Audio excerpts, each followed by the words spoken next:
Hello, good evening. My name is Catherine, and I work with SEB Housing, and this is the information session for the affordable apartments at 1060 Main Street in Millis. And so the purpose of this information session is to go over a little bit of background information on the apartments, and I'll also cover the eligibility and lottery process, and also what to expect after the lottery. So if you're watching this after the fact, it's been posted to our YouTube channel. If you're watching this and you have questions, you can email us at info@sebhousing.com. That's the best way to get in touch with us.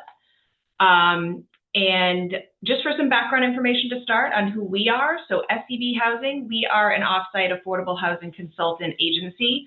So we're not working at the apartments. We are not the on-site leasing team, but we've been hired by the developer to conduct the information session, collect and review the applications of households who are eligible for the lottery or who are applying for the lottery. And we will be reviewing those applications to determine an applicant's eligibility, and then we'll be running the lottery. So in the initial phases, SEB Housing, we're your main point of contact rather than the management office at 1060 Main Street. But later on, the leasing office will be your main point of contact. So there's a few steps in the process, and the first is to apply for the lottery. If you're found to be eligible for the lottery based off of what you have self-reported on your application, then you will be placed into the actual lottery drawing. After the lottery, you will have to do a lease screening with the leasing office. And at that point, you may be familiar with normal lease screening procedures. The management team may do a credit check, a rental history check, background check, that sort of thing. And then once you're approved by the leasing office to be lease eligible to rent with them, you'll be referred back to SEB Housing. And we will then ask you to verify your income by submitting verifications. But to get into, meaning like pay stubs and all of that, but to get into this lottery, you only are self-reporting your income. So it's easy to just apply online and get your information into us.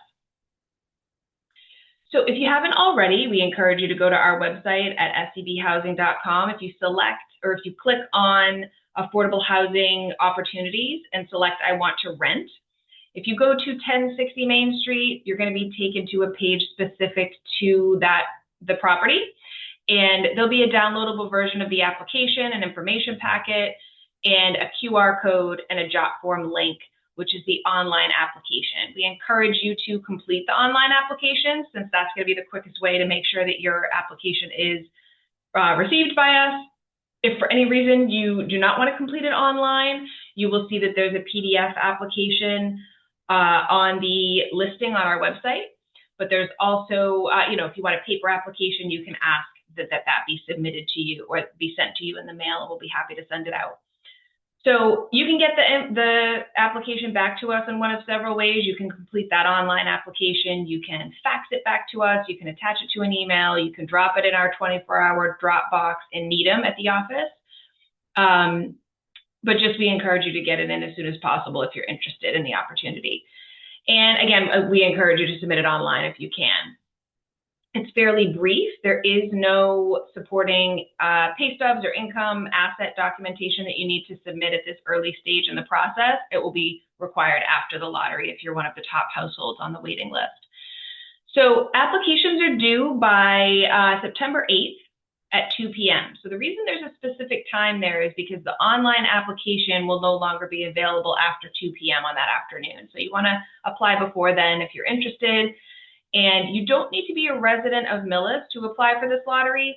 Some of the waiting lists for the apartments will have local preference, which I'll talk about in a few minutes, but that shouldn't dissuade anybody or discourage anybody from applying if they're not a resident of Millis. All right, so there are affordable 1, 2, and 3 bedroom apartments being offered, and lots of information is in our information packet, but just to give you a little bit of an overview here. So there's 3 one-bedroom apartments. They each have 1 bathroom. And there is one of the 1 bedrooms that has mobility accessible features. And then one other 1 bedroom has hearing impairment accessible features. And the rent for those apartments is going to be $2,313. There's also two-bedroom apartments that are going to have one bathroom, and they will rent for $2,703. One of those two bedrooms has visual impairment features.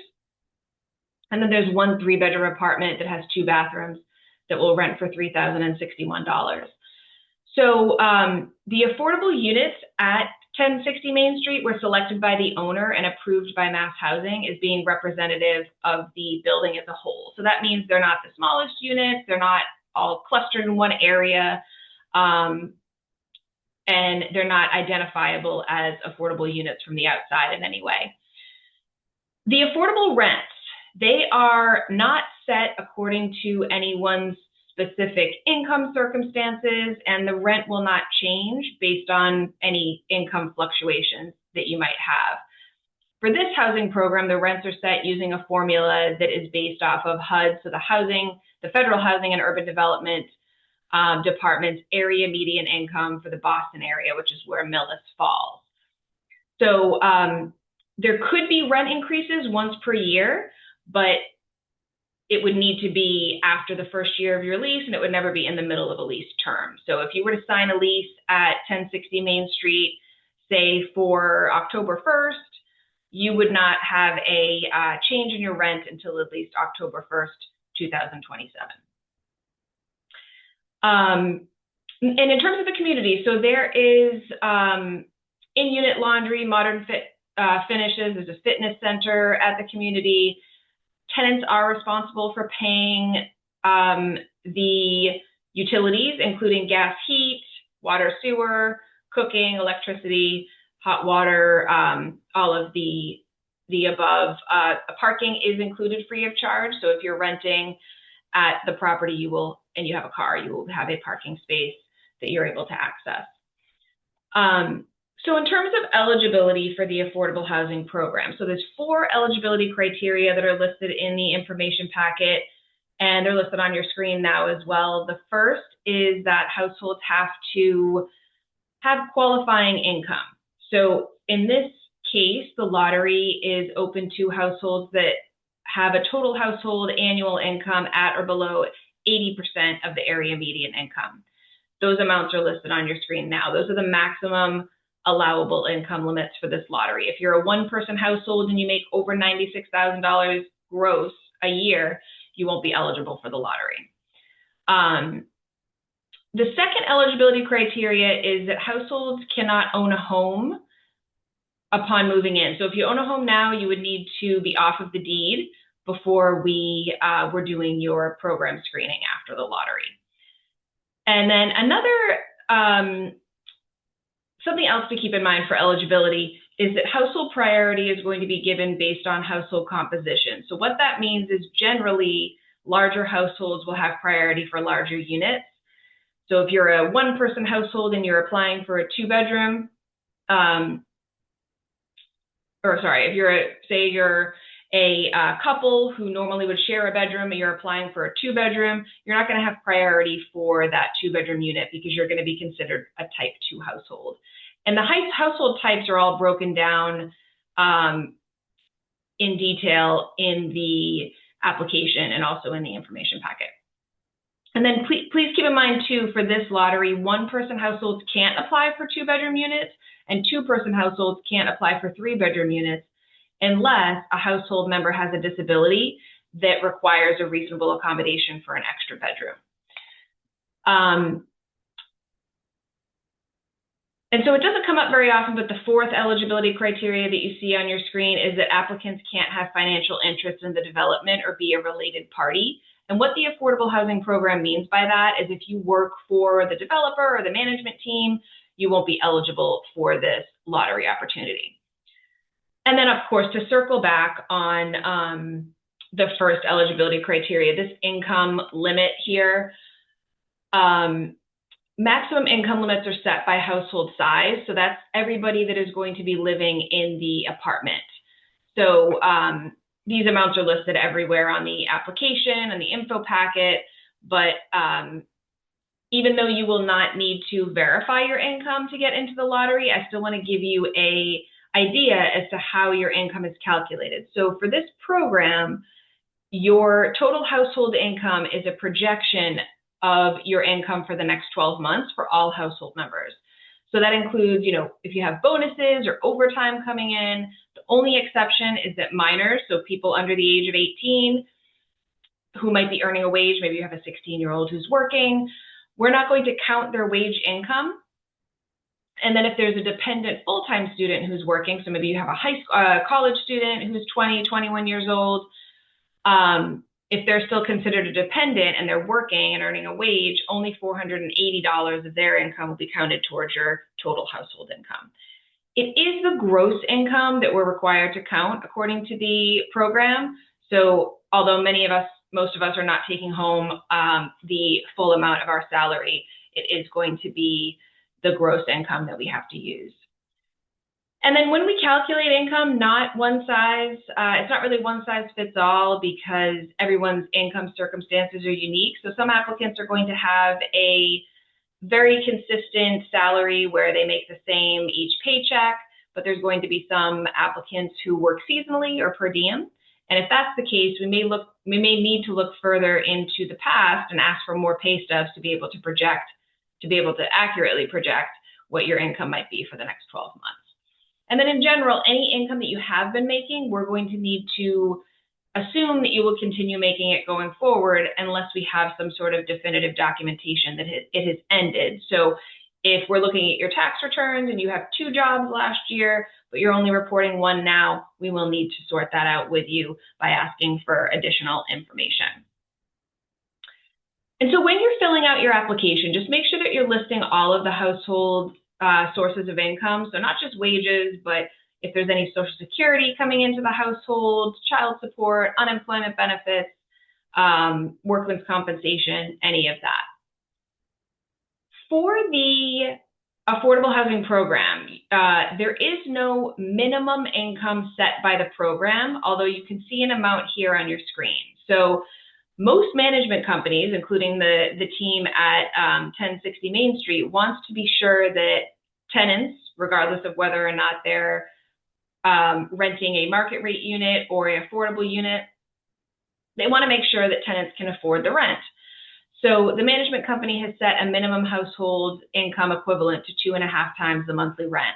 And that's the amount that you see under approximate minimum income and assets. So if you're a one-person household and you're looking to rent a 1-bedroom apartment, you will need to have an income between $69,300 and $96,000. The maximum income limit is set in stone. There's no wiggle room there. If you make, $10 over $96,000, you won't be eligible for the lottery. But if you make a little bit under this minimum income amount, it's possible that the leasing office would still qualify you to rent with them. And that's because they might be considering your assets, if you have liquid assets that you'd be able to tap into to be able to pay rent. So just keep that in mind. Those approximate minimum income amounts are subject to the interpretation of the leasing office or the management team at 1060 Main Street. If you have a mobile housing voucher like Section 8, you can disregard the minimum income amounts because they're not going to apply to your household. Since you have a agency who is administering a voucher for you, there's going to be a portion of your rent that is covered by that voucher. But if you don't have a voucher, you are going to need to keep those in mind. There's no asset limit, I should mention, for the affordable rental lotteries. So you could have a significant amount of assets saved up. Maybe you're retired, you have a lot of money saved in the bank, that's fine. If there's any income generated by those assets, that amount will need to be counted, but usually that does not, disqualify anyone from the opportunity. So when you're filling out your assets on the lottery application, make sure you're listing, checking and savings accounts, retirement accounts, even your Venmo and PayPal accounts, because those are all things that we will need to verify, even though there is no asset limit. So as I mentioned earlier, if you're interested, you should apply and we'll get the process started. I do want to mention that you can apply for more than one household size. So if you think you might be interested in both a 2-bedroom and a 3-bedroom, for example, you should indicate that on your application. There's no downside to doing that, but if you decide late in the process that you might be interested in a 2-bedroom after all, but you only applied for a 3-bedroom during the lottery, you'd be put at the end of the 2-bedroom waiting list. So just make sure that if you think you'd be interested in 2 unit sizes, you indicate that on your initial lottery application. So once you submit the lottery application, if you do it by the online application link, so if you're submitting the online application, you're immediately going to get a bounce back email saying, thanks for applying. That's just an automatic email to let you know that it's been received, but we haven't reviewed it yet. So SCB Housing will send a more personalized email to you within about a week or 2 to let you know if you were approved for the lottery, if we have any questions on your application. Or if you're submitting a paper application or if anything appears to be missing, we will contact you. If you're found eligible for the lottery, you'll be sent an email with your lottery application number, which is in the form of a series of numbers. So it's just meant to be an anonymous identifier at this point. It's not a ranking of any sort. It is the number that's going to be drawn in the lottery. So you want to keep it handy. But if you were the very first person to submit a completed application and be approved for this lottery, your number would be A.001, and then we just go up from there.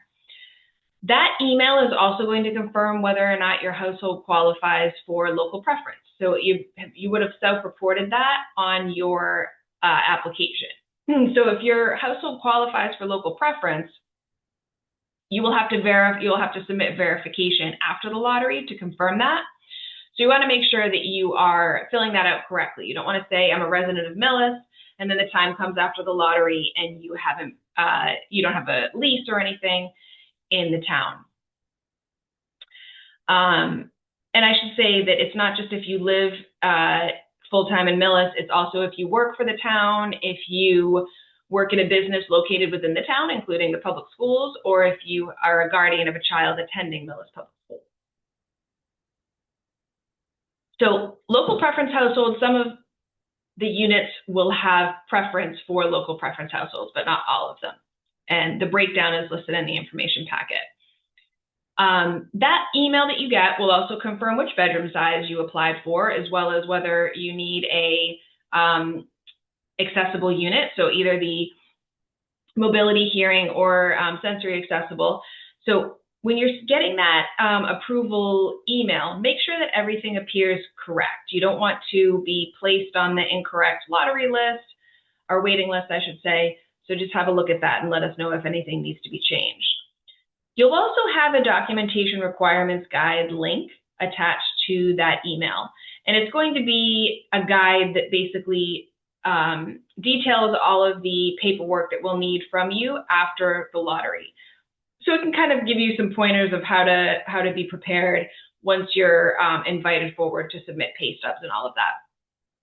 If at any point in this process you're found to be ineligible for the lottery, say you're over income according to our records, you'll be informed and you're encouraged to contact us with any questions. Sometimes when the online applications are being submitted, someone has a typo and adds an extra 0 to their salary or what have you. So just make sure that if you think that you should have qualified for the lottery and you get a denial notice, that you contact us.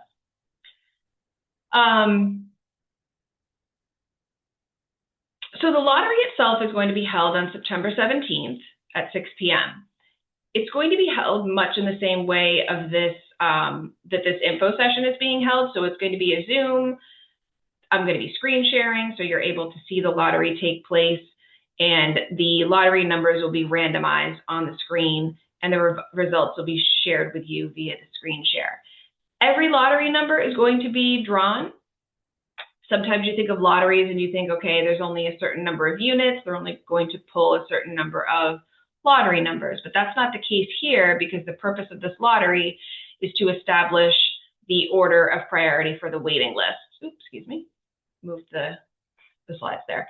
So while it is beneficial if you are called early in the lottery, it's not necessarily the deciding factor on whether or not you're going to be at the top of any of the waiting lists, because we do need to sort by priorities first. So for example, if a type 1 household, like a 2-person couple, is drawn first in the lottery and they've applied for that 2-bedroom unit, they're still going to be behind all of the type 2 households on the 2-bedroom waiting list.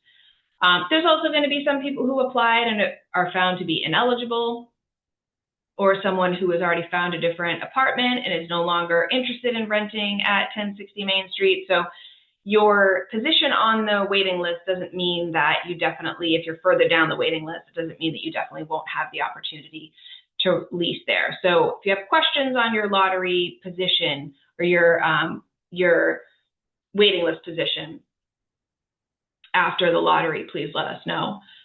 So after the lottery, we'll populate the waiting list, taking local preference and whether or not your household requires a accessible unit into consideration, and we'll do our best to send those waiting lists out to everybody by the evening of the lottery. So you'll be able to review the email with the waiting list attached to it and find your lottery application number. And at that point, you'll have a better idea as to whether or not you're one of the top households on the waiting list, and if you'll be moving forward in the process right away. Because the next step in the process after the lottery is to apply for the lease, like I mentioned, with the leasing office. So you'll have a few days to connect with the leasing office. And if you're found eligible after their lease screening, you'll be sent back to SEB Housing to go ahead and submit the pay stub information that I was mentioning. So your income information, your tax information, and all of that. And once we have all that information from you, there's going to be a lot that's required, but we're flexible in terms of giving deadlines. And if you submit a partial application, we can go back and forth to make sure that you submit a completed application. So if you're the first person, say, on the 1-bedroom waiting list, you've been approved by the leasing office to lease with them, you've been approved by SEB Housing for the affordable housing program, you'll then be able to reserve one of the affordable apartments. And if you're the first person on that waiting list, you get to choose from all of the affordable 1-bedrooms. And after you reserve that apartment and sign the lease, then you will, the next person on the waiting list will be able to do the same. The next approved applicant on the waiting list will be able to tour the units and pick the unit that they would like to lease as well. So there's a few steps in the process, as you can see, after the lottery, but in general, we expect that the leasing office will be moving forward right away after the lottery, and we will work with you to get a completed application in for both your lease application and your program application. So once you're leased, you are done with income screenings until your lease renewal date. So I mentioned before, if you sign a lease for October 1st, for example, you wouldn't have to submit any income information until probably around this time next year, because recertifications are usually about 3 months in advance is when the leasing offices start to do those. If at your lease renewal, your income has increased and is now above that 80% of AMI amount, that's fine, because you can make up to 140% of the annual income, the annual median income, to qualify to remain in the affordable unit at the affordable price. So for an example, a household of 2 would have qualified for this lottery if they made an income at or below $109,700. That same family can make up to $153,580 at the time of their recertification and still be eligible for the affordable rent. So there's a little bit of wiggle room there. If someone gets a raise, if you get a different job that pays a little more, that you wouldn't need to then start paying market rent. You could rent the apartment at the affordable price. So that kind of covers everything I wanted to get through in terms of the information on applying and all of that. So if you're watching this after the fact and you have questions, please reach out to SEB Housing at info@sebhousing.com or at this number, because that is our main number, and we'll get back to you within about a day. And we look forward to getting your application. So please let us know if you have any questions. Have a good night.